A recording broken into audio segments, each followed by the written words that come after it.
بسم اللہ الرحمن الرحیم۔ السلام علیکم۔ ایک سید گھرانہ خوشحال تھا۔ گھر کا مالک بچیاں اور بیوی چھوڑ کر ملک عدم روانہ ہوا۔ والد کی وفات کے بعد بچیاں بے سہارا ہو گئی، حتیٰ کہ فاقوں تک نوبت آئی تو انہوں نے اپنے گھر کو چھوڑ کر شہر کی راہ لی۔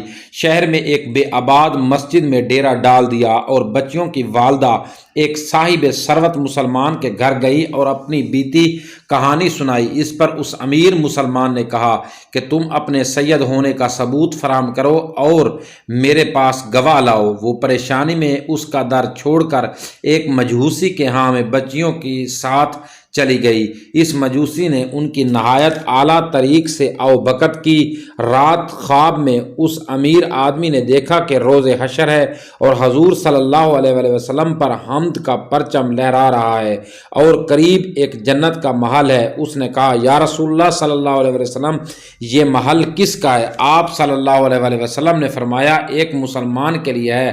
اس نے کہا، میں آپ کا مسلمان امتی ہوں۔ آپ صلی اللہ علیہ وسلم نے فرمایا، اس کے ثبوت کے لیے گواہ لاؤ۔ اب وہ بہت حیران ہوا۔ اس کی حیرانی دیکھ کر آپ نے فرمایا، اس عورت سے تم نے سید ہونے کا گواہی طلب کی تھی۔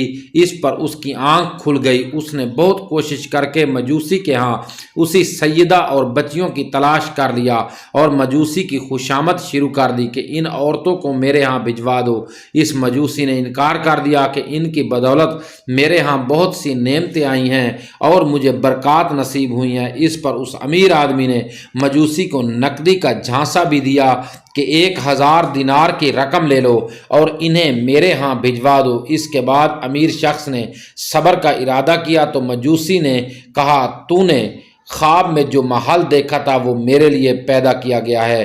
تم اپنے توحید پرست ہونے کے دعوے دار ہو۔ اللہ کی قسم، ہم رات سونے سے پہلے ہی مسلمان ہو چکے تھے۔ تو نے دیکھا؟ آپ صلی اللہ علیہ وسلم نے فرمایا، سید زادیاں تمہارے گھر میں ہیں۔ میں نے عرض کی، جی ہاں۔ رسول اللہ صلی اللہ علیہ وسلم نے فرمایا، وہ محل تیرے اور تیرے اہل و عیال کے لیے ہے۔